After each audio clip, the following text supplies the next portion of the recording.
Hi everyone, Alan here with Rigoletto Music. This video is both for guitar teachers and those who are looking to begin teaching themselves guitar. One of the most important resources for learning the guitar is the Guitar Method book. Unfortunately, and if you're a guitar teacher you know this, there are many method books out there. We're going to look at 4 of the most popular guitar method books and talk about some of the pros and cons with using that book. Before we get into the books, I just want to talk a little bit about some of the factors that makes a good guitar method book what it is. There are 4 factors that we have here.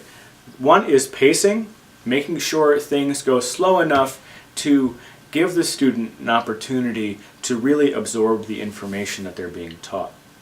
This requires repetition, which I consider to be the second factor.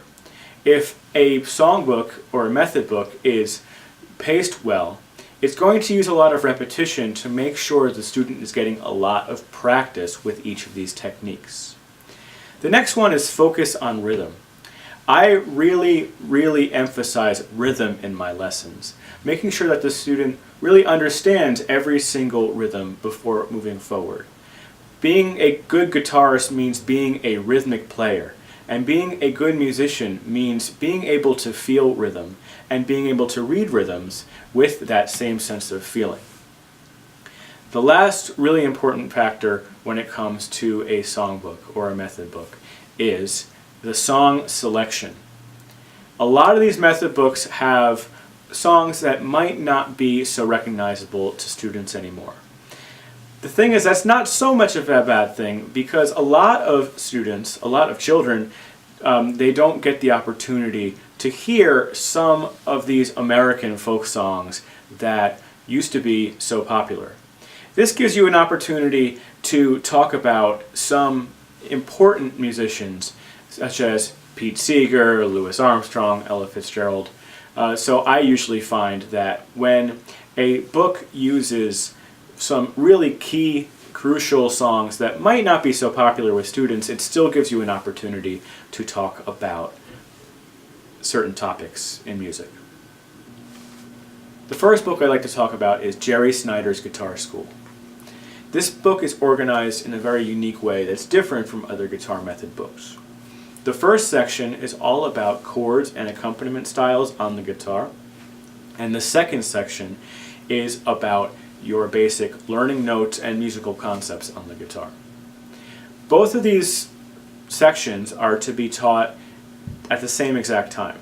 So the teacher is to teach a little bit about the notes on the guitar, the first string, the second string, and so on, and then go over to the first section and talk about chords and strumming chords on the guitar. The thing with this book is it covers so much ground. If you get through this book, you will know so much about the guitar before you're moving on to book 2. There are many techniques it covers, from everything from reading notation to scale playing, counting, the musical language, chords and strumming patterns, and techniques for chord playing, including fingerstyle guitar playing. It even touches on some classical guitar techniques and has some classical guitar repertoire in there that's simplified. Now, the classical guitarist in me is pretty happy with this. The one nice thing is there are also a lot of duets that have a slightly harder part for the teacher to play. These are really interesting duets that make it pleasing for the student to play, even though what they're playing might be relatively simple. The one thing about Jerry Snyder's Guitar School is it does cover a lot of ground, and it covers it relatively quickly. This is fine for the older student, but for the younger student it might be a little bit too quick without using enough repetition in some of these new musical concepts. This is still a great book, and maybe supplementing it with some extra songs for each musical concept would be very helpful. The next book I'd like to talk about is Mel Bay's Modern Guitar Method. This book has been around forever. It's been on guitar store shelves for as long as anyone can remember, and it is very popular. I mean, the book does boast over 10 million in print. So This is actually my least favorite of the books I'm going to be covering in this video. This book actually made me realize when I was a young guitar teacher that if you don't find your lessons are going well, maybe it is the method book. And when I changed my method book, I found that my students were having a much easier time. If you're currently teaching in Mel-based modern guitar method and you're finding that to be the case, maybe try switching your method book. Mel-based guitar method book has the very standard way of teaching guitar. You start on the E string, you learn the notes there, you're learning notation, and you're learning it by way of each individual string. This is all very standard until you get not too far in, where all of a sudden we have eighth notes coming in very early, chord playing coming in very early, and we have these really difficult chord melodies that happen like all of a sudden. I've found that with my younger students, this is something that we have songs that they can barely even play. And I'd rather be working on rhythm playing, working on sight reading, and new musical concepts that are accessible to the student than having my students trudge through these really complicated songs. If you try to skip over the song, then you're really just digging yourself into a deeper hole because the concepts are going to just keep getting harder and harder. So as far as I'm concerned, I don't really like how Mel-based modern guitar method is paced, and I have stopped using it in my lessons. The next book is Alfred's Basic Guitar Method. And here I have the complete edition. This is books 1, 2, and 3 all in one book. This is especially good for a guitar teacher who has students in all 3 books and doesn't want to carry around 3 books at one time. You can have all 3 books in one place with the Basic Guitar Method Complete Edition. What I like about this book is that there is a lot of repetition with the concepts it teaches. You start on the first string, and there are a lot of songs to help you learn and sight read these notes on the first string. Same thing for all of the other strings. That's really great, and it gives you a lot of time to let your students go home and practice these new concepts. The one thing about this book is there isn't enough rhythm variation as far as how I teach my students. I find that there are a very large amount of songs that have primarily quarter notes in them. These songs also tend to be a little bit longer starting out in the beginning, which, especially for the younger students, can make them get lost pretty quickly. The other thing about this book is that it starts to get into your typical Carter style bass melody chord accompaniment playing a little early in the game.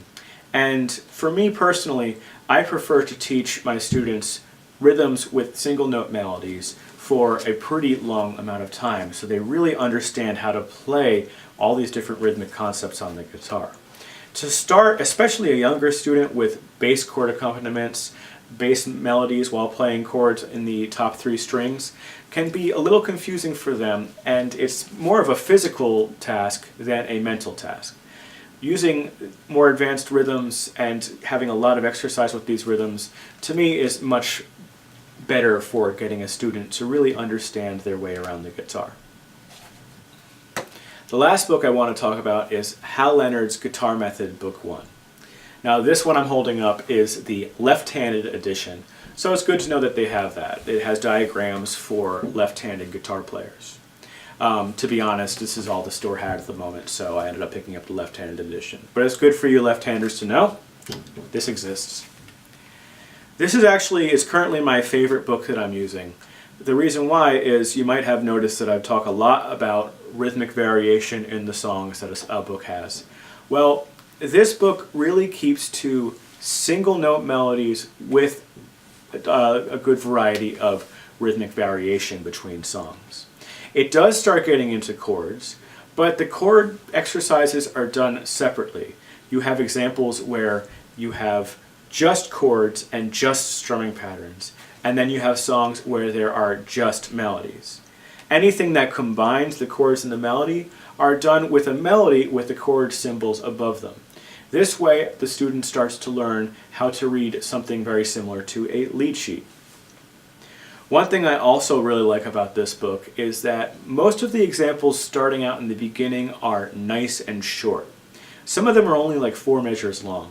So I can spend some time with my especially younger students going through these examples and making sure that they're playing them perfectly before moving forward. Sometimes my students get through these very quickly and we can move through the book at a pretty good pace. By the time you get to the end of the book, there's a really nice arrangement of Bach's Minuet in G that's a bit longer and a bit more of a challenge. It also has a nice duet part for the teacher that is accessible for the student to play as well, so you can practice swapping the duets.